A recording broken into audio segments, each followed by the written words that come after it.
Tupac also said, "I see the future, and it's dark." And I'm like, what did he mean by that?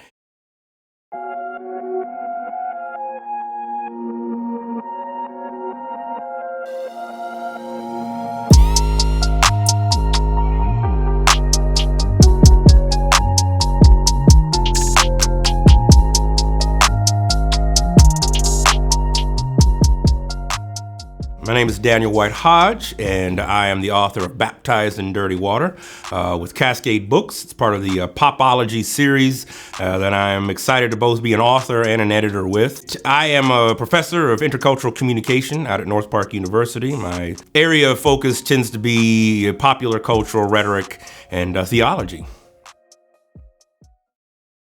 You know, I'm old enough to have been alive and I was alive when Tupac was alive. And at the time, I didn't fully take in what he had to offer, particularly on the West Coast, growing up on the West Coast and having seen him in concert and briefly met him once when I was like 18. I didn't necessarily understand all the components. I believed what the media had to say.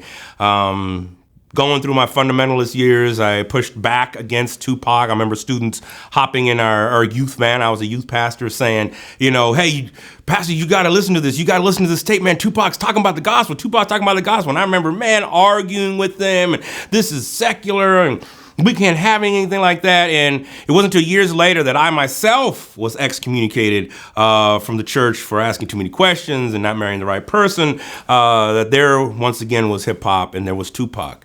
And at that time, that coincided with me, finishing up a master's and starting on a PhD. And I thought, you know what? This would be an amazing thing to study, amazing person to study. And so I'm compelled by the fact that Tupac continues to be a theological enigma and that he dealt with so many issues that we're currently still struggling with 23, 22 years later after his death, still trying to figure out where do the youth of Black America have to go? And not just Black Americans, but youth in general. He had a strong youth, ethic and just in connection with young people. And so I'm compelled to study that and to figure out, how we can learn from that. I think that, for one, from having studied hip hop and studied what it has to offer, Kendrick and Kanye build on a Tupac. So for me, it's going back to a source of where Kendrick and Kanye draw from. Kendrick obviously brings, and I've written on Kendrick and spoken on Kendrick, Kendrick brings a element of neo kind of Christian theological thought when you start thinking about what hip hop theology is. I think with Tupac, he's legendary in the sense that after he died, it's almost like his popularity increased tenfold. And rappers everywhere, irregardless of their trap, dirty South, East Coast, boom rap, doesn't matter who you are, you gonna stop for a minute and be like, oh yeah, Tupac. And what really etched a lot of that in its tune was really when Snoop did the hologram in Coachella.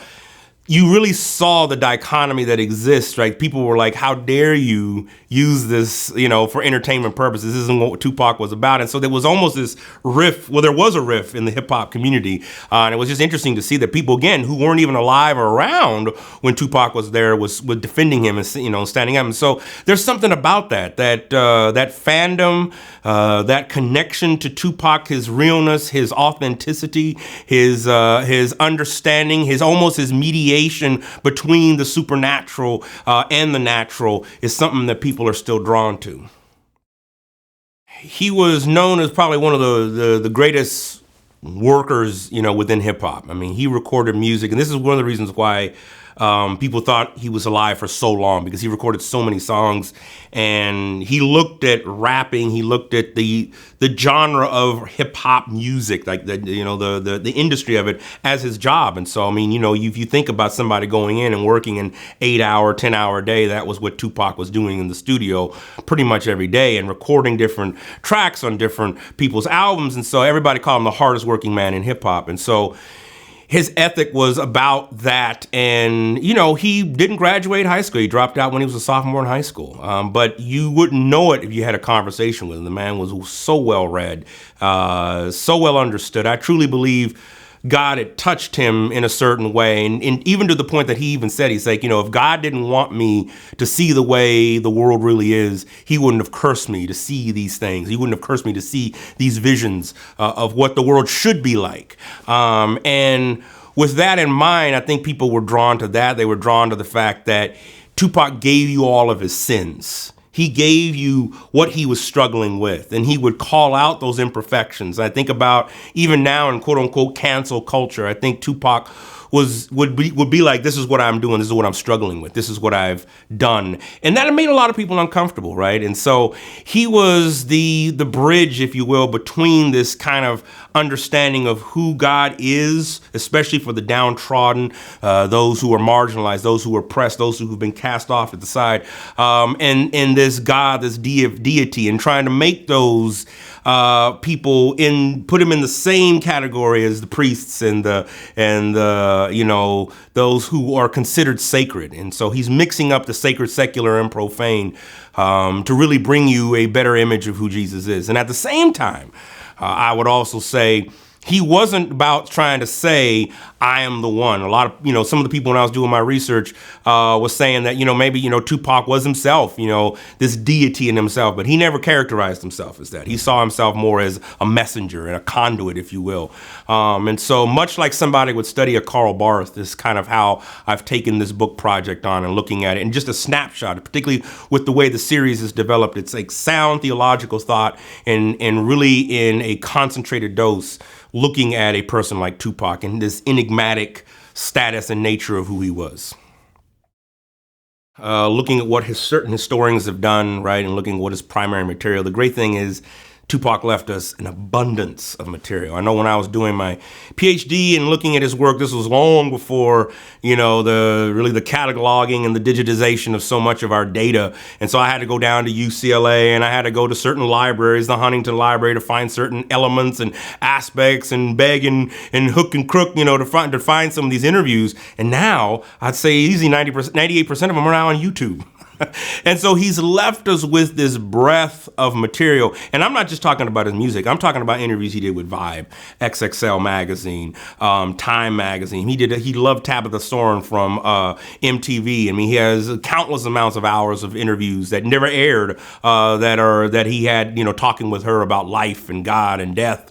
That's just sitting there. And I cite that in the book at the end of it. I cite some of the interviews that I pulled, most of my material from, just to kind of give some folks an idea, just to give folks an idea that this was much more than just music. Music, of course, was a major part of this, but Tupac was connected to this ongoing struggle and this ongoing notion of what it means to be black in a country that says, you're not worth it. And we haven't really invested in you in a time of trouble, even though we've used you for certain things, wars, commodification.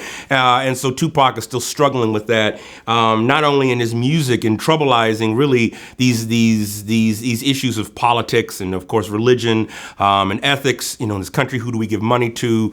How do we support war? But we're talking about nonviolence this, but violence is over here. And so he's calling out some of these things, not just in his music, but also in his poetry. He was an amazing poet that a lot of people don't know about. And he published a few people published a few books of his, but he has just so much stuff that is just not written. And so I had access to that when I was doing my PhD research, and just to see some of those things that he was processing. And he was really a tender heart. I mean, he wasn't the thug and the outright menace that a lot of the media, that I unfortunately believe when he was alive, 25 plus years ago, but he wasn't that image. I mean, that was obviously in him and it came out at certain times, but that wasn't who the true nature was of Tupac. And so studying him was really fascinating because I could pull from some of these, and some of them were just recorded. Somebody turned on a tape recorder and started recording. Others were actual videos of him speaking, but there was just so much of a wealth of information that it was very easy to begin to construct how Tupac was raised, how Tupac was put together. His mom gave a lot of information and insight as well. There's even videos of Tupac when he was 15, 16 years old, talking about the struggles of being and living in the ghetto and what that meant. Videos of him and Shock G when he got his first break with Digital Underground. And those really help you begin to kind of see the platform and the foundation upon which Tupac was really building really his message and his music on. I think the gospel, according to Tupac, is a mixture of hope and a theology of hopelessness. And in that, he's able to hold both of those spaces. In the one sense of being able to see his mom at the height of activism and African-American hopefulness in that which is the activists and the Black Panther movement, but also the things that grind that to a halt, which is addiction to crack, right? And so seeing those two dichotomies, and she was able to eventually overcome that and beat that, her addictions, but him seeing that just in somebody that he cared for and loved for, I think he was able to see and begin to say, what does the future hold? He even began to predict, every good Black person that has stood up has died a violent death. And, he's predicting that. He's talking about that. A lot of people don't know that he was trying to get a political action group together. In 1994, he was raising money for a hip-hop political candidate, not a Republican, not a conservative, not a liberal, not a Democrat, but somebody who came out of the hip-hop community and was able to run at that level. And he was really going for the 2000 election. That was what he was shooting for. And he had about a $500,000 raised, which is not a lot, but he was building towards that. He was also building towards a lot of what rappers like Nipsey Hussle talk about, and that's self-sustainment, having your own business, having property, being able to garnish that. And a lot of people who were with Tupac or who stayed with Tupac in his home in the hills would say that it was like a homeless shelter. Tupac would ping people almost to the detriment of Tupac, right? I mean, he got into trouble because people in his quote unquote entourage, right, were doing something crazy, and of course, him being the celebrity figure would get blamed for that. But Tupac was really about the people, and he was always about whatever you do it for the community. That kind of pureness and that kind of drive is to be commended. And he was about trying to empower women as well. I mean, so particularly a lot of the work that he did that was we probably now label as charity work.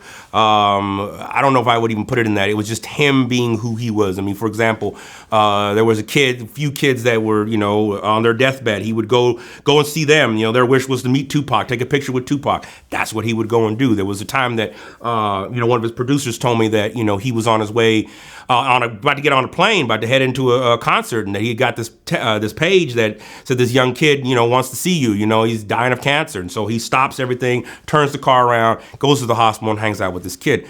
This is who Tupac was. This is who Tupac, and I believe again, this is what the message that he was trying to expend and talk about. And at the same time, the hopelessness comes because we see him being cut down short at the age of 24, 25. That's insane, right? When you think about a 24-year-old Quincy Jones, he was a struggling, a trumpet player. When you think about a 24-year-old Martin Luther King, he was a struggling Black pastor. But the fact that he had accomplished so much by the age of 24 was just simply amazing. And I think about just where Tupac was, and again, the hopelessness comes of saying, what then do we do with heroes that are cut down too short in a system? And the killers, of Tupac and Biggie, for that matter, have yet to be found. I mean, there's plenty of rumors and theories and conspiracy theories, but those two killers have yet to be brought to quote unquote justice, if you will, if you use that terminology. But Tupac also said, "I see the future, and it's dark." And I'm like, what did he mean by that? And so those are some of the things, right, that I think we have to contend with, and especially now with the advent of climate change, the rise of artificial intelligence, and then particularly on how that is used in surveillance against people, certain persons of color, but particularly with the way the Black body is seen. We begin to see some of those things, and begin to see and ask those questions like, what does the future hold for Black America, especially if most of our leaders and our movements, for that matter, have been squelched. And so there's that hope and hopelessness all mixed in, which makes it a very interesting dichotomy, especially when most of Christian theology here in the West tends to focus on hope and really being cheerful about who God was and is. I think Tupac, much like other folks, particularly when you think about somebody like Trump, and you think about where we're at as a country, would look and say, okay, yeah, Trump's problematic, but Trump's not the real issue. Trump is the after effect of a much deeper problem that we've been dealing with in this country for a long time. So I think he would be speaking to that. I would hope, at least in the culture of celebrityism, that he would not have succumbed to that. I know it's a quick current, and it's easy to get folks caught up in that, right? The money, the fame, and it's interesting to see somebody like a Kanye go from George Bush doesn't love black people to make America great again. And I also think the commodifications of capitalism, when you think about that and that intertwining with religion, present a very different and a very strong embattlement that it's not as easy to overcome as one thinks. And so I don't necessarily blame Kanye either, but I would hope that Pac would be having conversations with somebody like him and being like, brother, what the hell's going on? What are you doing? What's happening with this? You can't go from one end of praising this person or the idea of MAGA, and on the other end trying to, bring along black people and usher them into this really name it and claim it theology, right? And so I would hope that he would be involved in that. I would have hoped that things would have been a little bit different with where we're at as an industry in hip hop. When you think about the commercialization of hip hop and rap music, I think back when Tupac was alive, there were a lot of persons of color who owned their own record labels and record companies, where we don't have that now anymore, at least not on the major scales. Minor scales, of course. Everybody's grandma has a record label, right? It's easy to get that done. Anybody can just open up a SoundCloud account and say, hey, I'm a record producer. But back then, there was much more black-owned, persons of color-owned stuff. I would hope that would be still the thing that he was trying to do and to create and to help people gain that element of wealth. I know he was trying to break away from Death Row Records, which was, again, spurs a lot of the rumors on that he was trying to move away from Suge Knight. Most people say that it was a deal with the devil. And, most of his family members were like, he should have stayed in prison. At least he'd still be alive. It might have crushed his spirit, but at least he'd still be alive. And so there's that ongoing debate that people say, man, I wish he would have just stayed, in prison, because Suge Knight ended up paying his some of his fees and got him out and whatnot. But he was definitely wanting to make a move away from that and become much more independent. I would hope that would have been sustained. I think it's helped me to see that there is this double play. One of the analogies that Tupac gives, one of the interviews that he gives, he says, it's like, you have to be logical, right? He says, it's like you tell people like, well, we ain't got no food, but we out here starving, right? And, and you can see the people in the room, throwing food around, salami around and everything. He said, but you steady telling me there's no food. And he said, I'm trying to sing my way and like, we are hungry, please let us in. We are hungry, please let us in. He said, after about a month or two, we're banging on the door, we're hungry, please let us in. Yeah, about a year, he said, we've had our level, we've had enough. He's like, man, I'm busting the lock, coming through the door, blasting, right? He says that, you can't take anymore. And so it's gotten to that level. He said, so it's like back in the 60s, back in the 70s, people were asking, he says, so what do you think my generation is going to do? Ask. And so I've really gotten to see just the breadth of, having been myself in the 92 uprisings on April 29th, 1992. And for those people who don't know about the April 29th, that was the verdict of the Rodney King trial that found 4 white police officers not guilty for essentially a public beating. One of the first that was seen in public in that manner. And they were found not guilty. And so it erupted onto the streets. But that didn't just happen in a vacuum. And I think Tupac has been able to predict some of those things and to try to alleviate that pressure. And one of the things that Tupac has taught me is to be like, don't throw the baby out with the bathwater. For example, Thug Life, the hate you give infants F's everyone, right?